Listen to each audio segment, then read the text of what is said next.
Information about the world of running, inspiration to fuel passion and excellence, and ideas for making connections and finding community. You're listening to A-to-Z Running.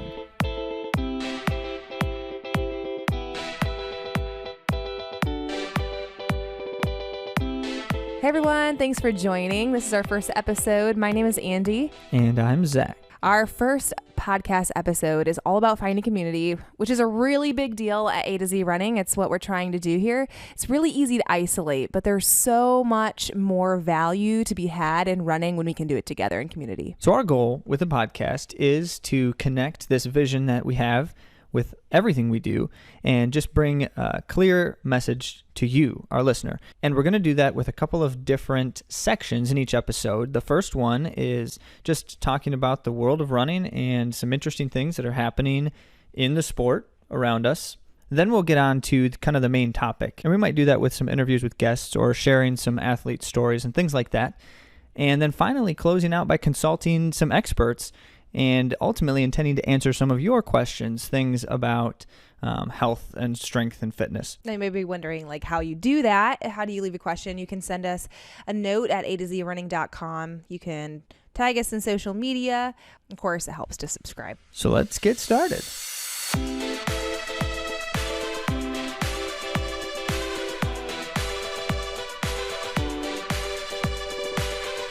All right, so as promised, we're going to get things started talking about the world of running and interesting things going on in the sport.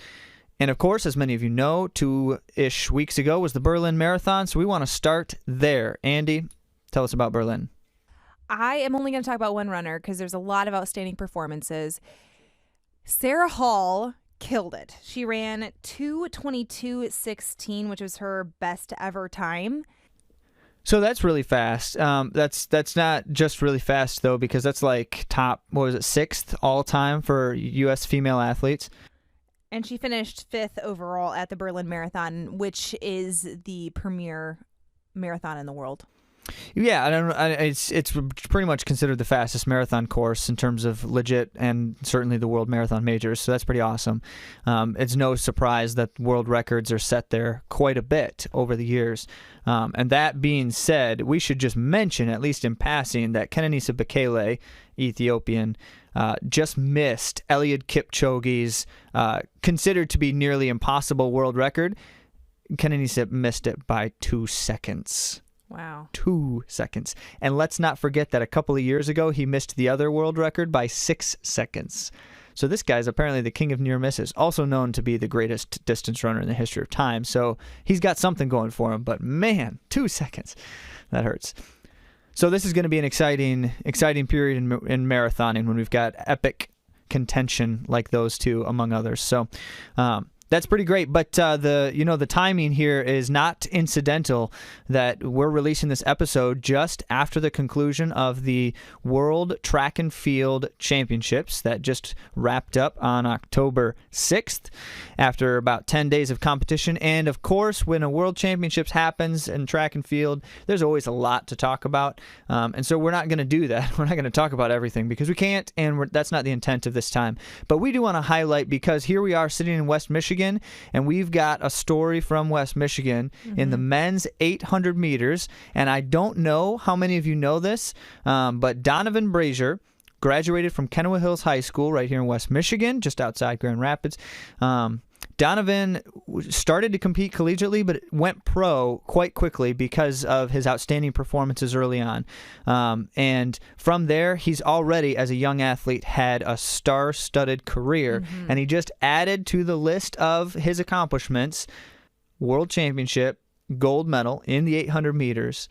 And not just the fact that he won the 800 meters, but the last time an American won that event at the world stage was in 1972. That's incredible. And by the way, a story on that one is just simply, that was David Waddle. And if you don't know who David Waddle was, you should look up the YouTube video of him winning that race for 3 reasons. Reason number 1, it's always funny to watch videos from the 70s of people running. It's just funny looking.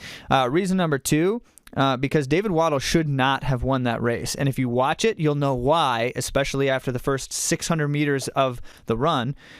He shouldn't have won that race, and yet he did. And then reason number 3 is because David Waddle was infamous and famous for wearing a baseball cap, or they called it a golf cap at the time. It really is a kind of a goofy looking hat.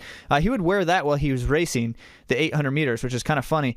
But also the tragedy of the infamy is that he continued to wear the hat during the national anthem while he was standing on the gold medal stage of the Olympics, which is kind of, taboo. Like, he kept the hat on, he didn't take it off. Asked about it later, he would say he forgot. He just wasn't thinking about it. But it's kind of nice to see, an American surge back to that stage after so many years. That's exciting. So congrats to Donovan Brazier. What an accomplishment. Yeah, West Michigan's own. And let's not forget, he did so in a new American record 800-meter time, 1:42. By the way, for those of you who know what that concept is, a 1:42 800 meters has not been done by very many humans.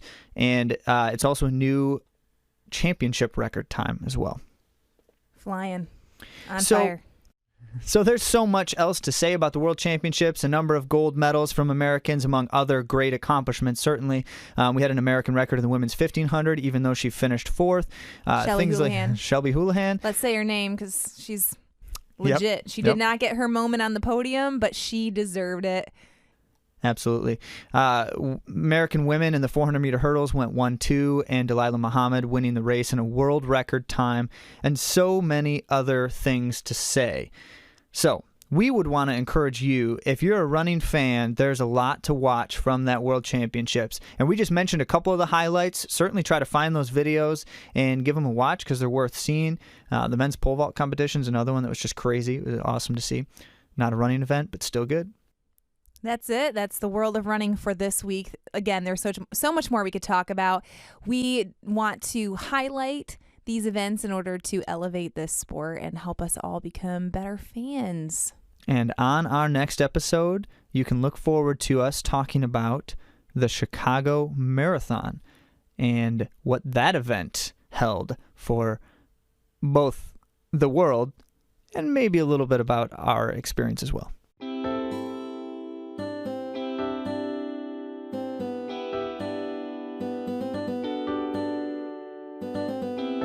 So let's get right to our main topic for this first episode. And as mentioned, this is really an integral part of what AtoZrunning represents and what we're trying to do. And that's community and finding and building community and making connections. And so as we're defining that, it's important to kind of set out right now what we really mean by that. And we're talking about kind of 3 factors. And in terms of community, it's the race and the event, certainly, the actual experience that brings people together, and also just in general the teams and the friendships and where do you connect with other people in the sport of running. And certainly we'll get into a little bit of our own experiences with that. There's a lot there. And then the final piece, which is probably newer but definitely not to be underestimated, is the digital side of things. Absolutely. Social media, and many other parts and pieces that are involved in that. And for those of you who are on Strava, we'll give a Strava shout out, and we'll talk about how that's been. And Instagram. Sure. And I guess there's like Facebook too. And he's not on those mediums, actually. I've heard that some people use those things though. Oh yeah. To communicate. And do you know what a story is on Instagram? Yeah, it's when you tell someone about something, and it's like a narrative. Usually, it has like a beginning, middle, and end. I hope that other people are laughing at you too. Well, anyway. In case you're listening to this on Faceagram. That's not it. Either way, we do think that it's important. Whether or not I know a lot about it, that's why there are 2 of us. Absolutely. We're kind of a team. So, Andy, what do you like about the race and the event experience? I started out loving racing in middle school. In high school, I stopped loving it when I wasn't having as much success, and I also was feeling like I was failing. And then in college, there's pressure, and so I didn't love to race. It made me really scared because I didn't want to let people down. It was where I was at and able to give to community. And even though my friendships were really good throughout the times in high school and college, I think that I was so worried about myself and how I would let people down that I wasn't able to give myself fully to the idea of community. So that's where I am today. I love racing. I love meeting other competitors at races. I hope I'm not the obnoxious girl to start line saying hello to everyone. Sometimes you are, yeah. Don't worry, I won't do that to you at the start of a race. She might do that to you. I don't know. I try to see when people are in the zone, I'm not taking them out of that zone. But I have to say that I was able to meet a gal in my last race at Quad Cities, Jane, the night before the race, and it was really great to get to know her. She's a mom of a 3-year-old too. She ran 1:15 a couple weeks ago and a half, and she's just really killing it. She's doing a great job. But I got a chance to meet her, and we connected on a few different levels, on the mom level, on the aspirations for running a fast marathon, which she will also be completing at Chicago. So it was really great because even in that moment, it meant more in that race because I was able to share it with Jane. I also met one of my running friends who I currently am able to run with almost weekly at a race. Her husband was racing, and I walked up and talked to her. She had a stroller there, double stroller. We don't see many of those out there. So we were able to connect, and we ended up starting to run together. Shout out to the Nobles. Shout out to the Nobles. So really, the race experience, the event experience, like you can't possibly deny how powerful that is, because otherwise we wouldn't be seeing thousands of people showing up to all of these races. You know, thousands of people showing up in middle of March to a 5K around East Grand Rapids, Michigan, where it's basically snowing every March. And yet they do. You do. We do. And I guess the real reason why is because of that, you know, that love of, or that passion for, and certainly that's going to manifest differently for lots of different people, but it is an exciting experience. There's a lot of energy around it. And I really think that a lot of that has to do with performance as well, because when you're trying to achieve something, we know the science tells us that we can achieve better with an audience in many ways. And so we get that at the race experience too. But it's obviously, as you were saying, Andy, it's more than that. It's certainly more than that. You know, even I just want to mention another example of that that's always curious to me is the Race Expo. Like, it's an exciting thing. And personally, I love going to the Race Expo. I always want to go to it. He does, and he always buys something too. Well, okay, so I do that, but that's not why I love to go. I actually was the one who bought a bunch of stuff last time, so. We love that experience. And the interesting thing is to answer the question why is a little bit more challenging than I would have guessed. Because when you really get down to it, the event expo is just a lot of people in a crowded area, kind of just milling about, and there's not a lot happening. Some of them, by the way, there is a lot happening, and they go all in, and it's pretty cool and it's pretty crazy. There was a bounce house at Quad Cities. There was a bounce house for children and dancing dogs. It was pretty amazing. No, I should say they weren't real dogs. They were people dressed as dogs, but Miles might have thought they were real dogs. He did. So that whole thing is it's another part of this experience and the excitement surrounding that community. And I think that that's a testament to running, especially because of the thing that brings people together is not an easy thing. And that shared struggle is certainly involved in that excitement too. So we obviously posted, and I say obviously for those who have been following our work, we posted on this a while back on our blog, AtoZrunning.com. And the post outlined some ways to help you engage better with the community when you're at an event, just kind of from our own experiences, what makes a big difference. And Andy, you were just mentioning it, and it's really an important one, is just engaging with your competitors or the people around you, whatever that means, and doing so positively, you know, acknowledging each other's goals and efforts and such, congratulating people as they're finishing. It does. The total stranger who says "great job" as you're coming across the line like that means something, and is definitely a way to help just further the experience for yourself and for others. And I guess kind of just to wrap that up, if you are feeling in your running, if you're feeling kind of in a rut, one of the ways that you can help lift yourself out of that is to go to these events and experiences. And it doesn't even necessarily mean you have to be racing there, because if you're hurt, if you're injured, we've been there. We know what that's like. That's the worst kind of rut in running, because you can't even do it. But here I'll just make another mention. Pete Mumbauer, shout out to Pete, was showing up at races this past summer, and he was injured. And he was injured for quite some time, but he kept showing up, and we could just see the energy and excitement. And especially when he was finally able to start getting back into training, just the fire was still lit. And that fire can go out for many of us during that kind of a time. So it's a great experience, and a great way to continue to elevate the experience is to simply engage with the running community. So on that note, just talking about the next element is teams and friends. So even if it's outside of the actual running event experience, the impact of the ongoing community is certainly important. So Andy, you were mentioning a little bit of those experiences for you, but how have the teams and the friendships been important for you in your running experience? Vitally important. I was not even interested in running before my mom, who I consider to be my very first teammate, took me on a run. She told me that if I were to play select soccer and she's going to pay for that I was going to train. I was going to touch a ball every day and I was going to run with her. And I can't say that I was thrilled about it at first, but my mom got me at the door and she made the experience special. Oftentimes we would run. I don't recommend this for everybody, by the way, but we would go for a run and then we'd end up getting a coffee or we'd end up getting ice cream or something at the end. But it was a really good time for me to grow in maturity, not only in running, but also having that time one-on-one with my mom was really special. Yeah, for me, it was, the early stages of my running experiences were like middle school and high school and that kind of stuff. And I wasn't necessarily like widely successful. Certainly not like Andy when she was beating me in high school. Not directly, everybody. Well, I just had faster times. That's just because we didn't race each other at that time. So she would have beaten me.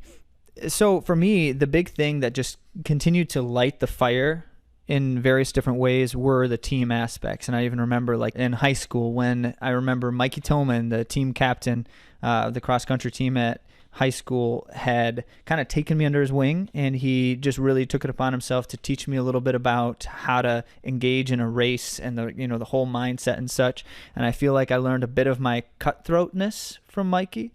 Am I a cutthroat racer? Can I define myself that way? I would say so. Well, now you know. He wants to win. Sometimes in the past, I did some things in a race that some people would say were not nice. I haven't heard this. Like, what kind of things can you do in cross country? I once pushed a guy into a football pad. Are you kidding me? It's a true story. You need to apologize. You need to write one of those letters. I don't even remember what team he ran for. I don't know who he was. That is horrible. Well, anyway, so it really was a great thing when this teammate supported me and tried to help me to understand. And that just continued on into college. And really, I could tell you that the reason I went to the college I did, we both ran in Cornerstone University, and the reason I chose Cornerstone over some of the other ones I was thinking about is because of how I saw the team interacting with each other. When I visited with the athletes at Cornerstone and I saw how they were treating each other, I was like, that's the thing I want to be part of. And it was all about that. And my time at Cornerstone just continued to further that experience of the brotherhood and the shared struggle, succeeding together and failing together and lifting each other up. And even more than the sport, my experience at Cornerstone was similar, but we had something even more weighty happen, which was have a teammate die and another that was in a coma for a bit. And during that time, it was hard. I mean, when you're in your 20s, you feel invincible. And to have that illusion shattered, it is so powerful to be surrounded by a group of women who want to lift you up and pray with you and come around you. So it wasn't just about the sport. These ladies who were my teammates became my sisters. And it was really important. Another great team that I was able to make a connection with is Playmakers, and it was very limited. I wasn't able to compete with them very often, and I wasn't able to train because they were in the Lansing area and I was in Grand Rapids.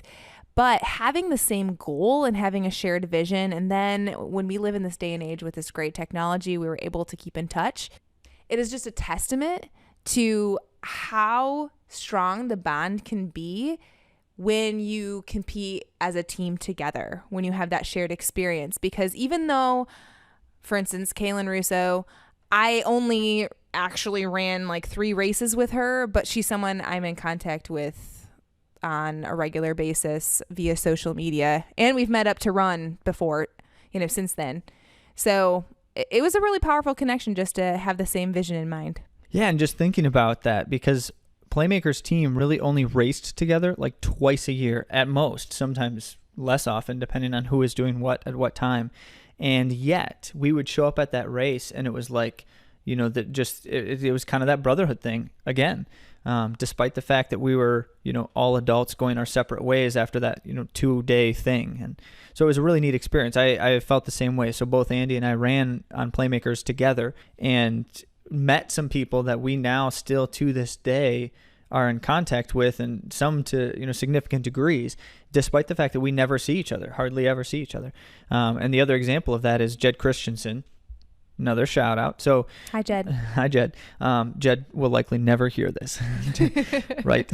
So Jed ran at a college nearby, Cornerstone. He ran for Calvin College. It was college at the time. Now it's university, I guess. But he ran at Calvin, and but we didn't really compete against each other hardly ever. So I didn't really know him in college.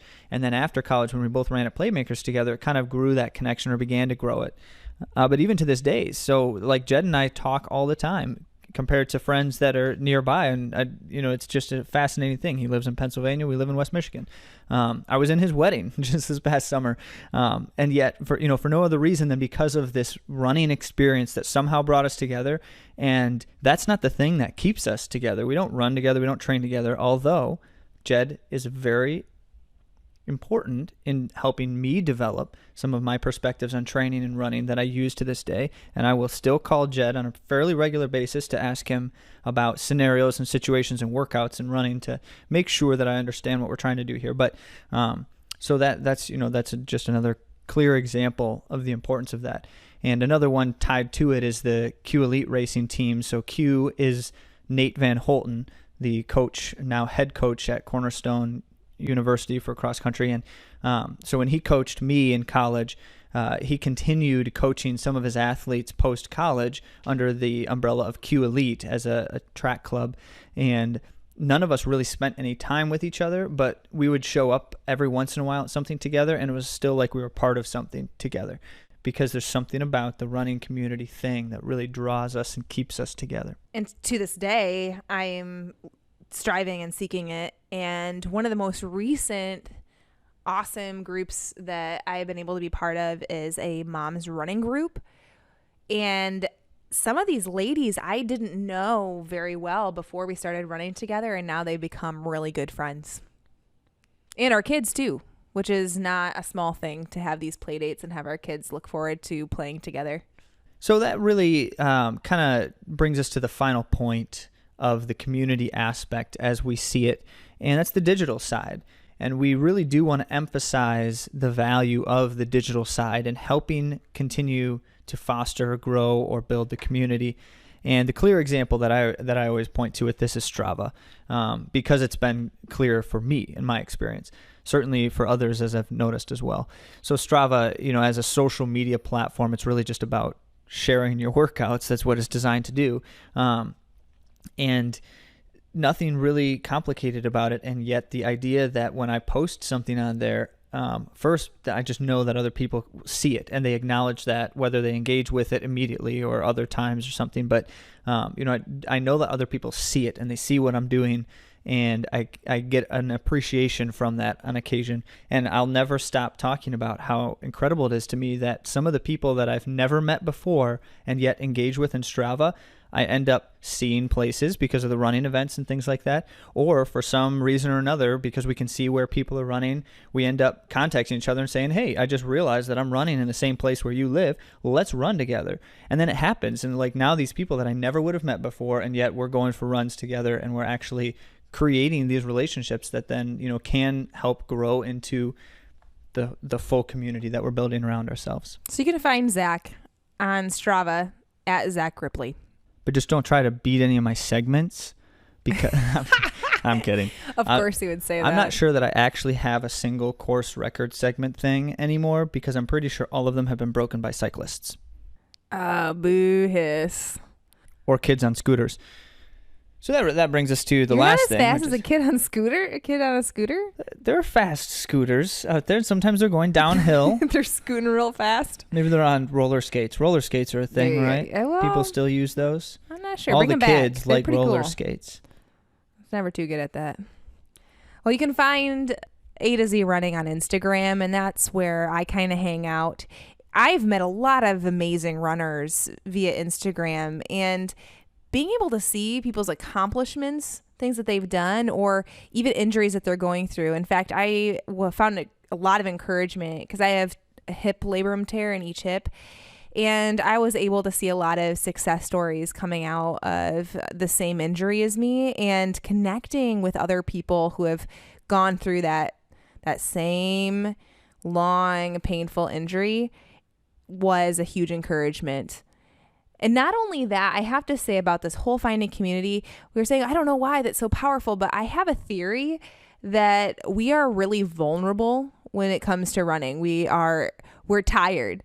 Our bodies are exhausted. Emotionally, it can be draining. We go through periods of time where we can't run, or that we're isolated, or there are things in our life we're processing as we're running. I think that creates an opportunity to really dive into one another's lives and be an encouragement to one another at maybe our weakest and our strongest points. Yeah, and I would say on that note that one of the most affirming and validating things that you can do for another person in this kind of sphere is to ask a question, ask their opinion or even their advice on a thing.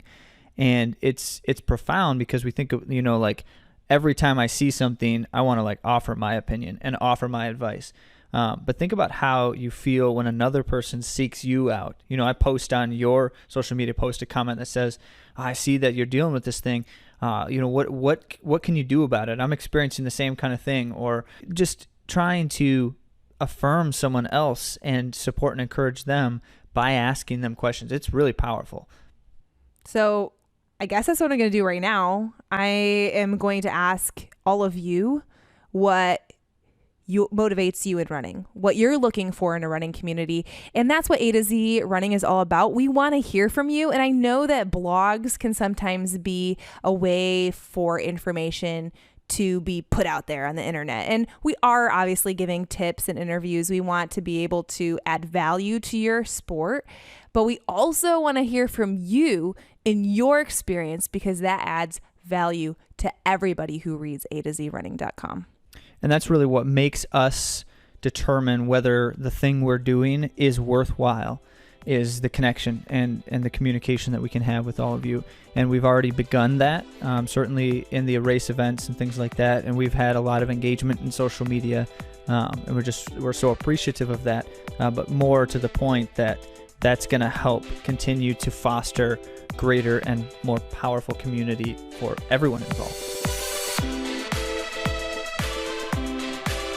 So that is going to wrap up our first episode. And one thing we should probably mention, we will have our experts featured at the end of most episodes. And Adam Homolka has already agreed to do so. And so it's going to be exciting to hear from him from the physical therapy side of the world. But the goal with that is to answer questions, whether it's just the common questions that runners tend to have or actual questions that you, our audience, has. So you can submit those to us, knowing that Adam will hear them and try to potentially address some of those on air in the podcast. Anything from, I've got this nagging pain, what could I potentially do about it, to, I need to work on some mobility or strength in this particular area, and what's your suggestions? And Adam is looking forward to sharing some thoughts. So that's coming in our second episode and beyond. And aside from that, Andy, what's coming up for episode 2?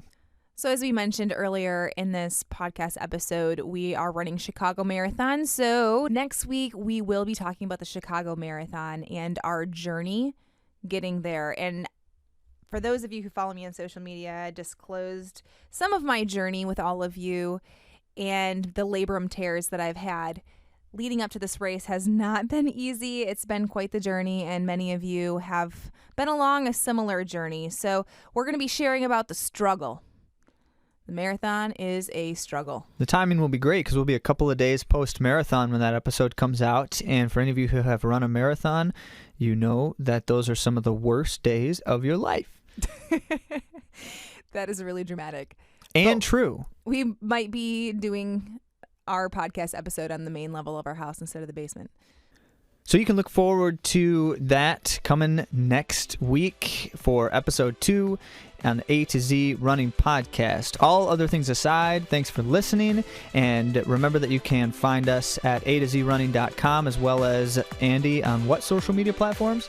Instagram and Facebook at AtoZrunning. We're on Strava. You can find me, Zach Ripley, there as well. Thanks.